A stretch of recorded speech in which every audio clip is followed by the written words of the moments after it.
Because when Jesus now becomes number one in your life and someone doesn't share that, there's always a sense in which that will create a little bit of distance. What if my faith is creating distance with the people that I love? Jesus is pretty clear that for some, faith can be really costly. And for all, we've got to at least be prepared with God's help to bear that cost. So the potential cost can be, Jesus says, someone who follows me, and he puts it in the way that Jesus does, very kind of stark, confronting terms. You've got to even hate your mother and father, your own family.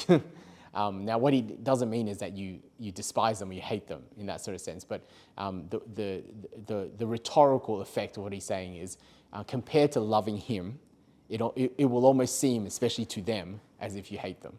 Now, that's a huge cost to bear.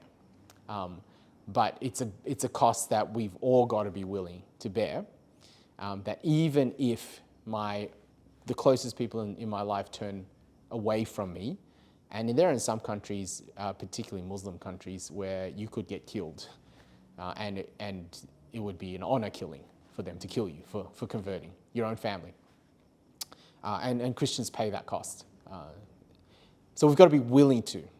Now, having said that, we thankfully live in a country where that's not going to generally happen, at least not the death part. And those who really love us, and I want to venture in saying that the reason why they won't go to that degree generally is also because we live with residual Christianity. What I mean by this is there are other cultures that don't have any sort of Christian, even residual Christianity worldview. And the idea that you should turn your back on what the family believes means that you are out of the family. There's no idea of empathy or compassion or freedom of religion. Where do these ideas come from? So that in most families in Australia, that the idea of familial love is stronger than someone who turns to another faith. Where does that come from?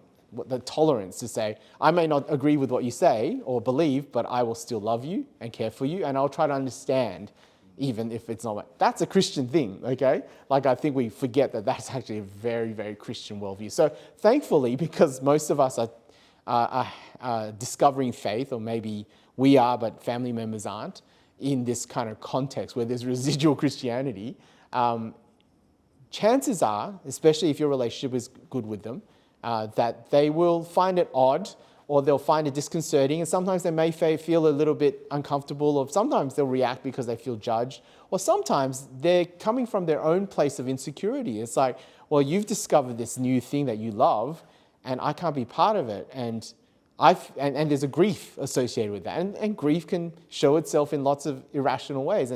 But over time, staying close to them relationally, generally that kind of sorts itself out, that you won't get finally, ultimately rejected. Now, that's the majority of cases that I've seen. But again, for some, the cost can be much greater than that, and we need to be willing to bear it. Because when Jesus now becomes number one in your life, and someone doesn't share that, there's always a sense in which that will create a little bit of distance. If Jesus was important but not the most important, then that would be okay. But in making Jesus the most important person in my life, it's going to affect the relationships I have with people who don't put Jesus as number one in their life.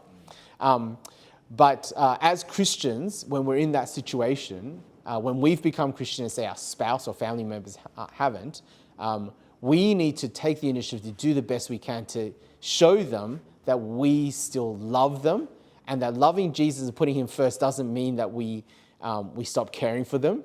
And they might feel left out, or they might not feel like they understand where we're coming from, but that's all right. I'll turn towards them.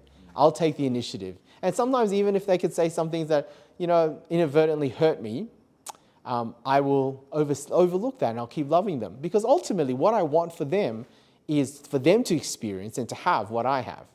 But I'm not going to do it by being proud and stubborn and holding my ground and making them feel uncomfortable. I'm going to do it by showing them how much I love them and serving them in the way that Christ would, and then praying for them and allowing God to, through that, bring them to faith.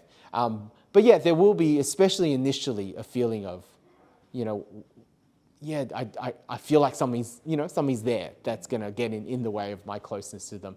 That's totally understandable, especially in a marriage relationship. But over time, as you keep putting Jesus first, and in putting Jesus first, keep on loving them in the best way you know how.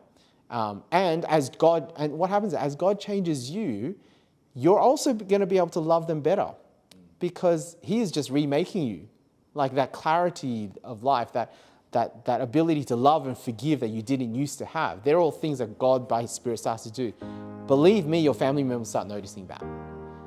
And that can not just close the gap relationally in any sort of way that they feel like, initially they felt left out, or initially they don't know what to do with your new faith. What that also does is it shows them a glimpse of what life with Jesus could be. And hopefully, by the grace of God, will also lead them to want what you have.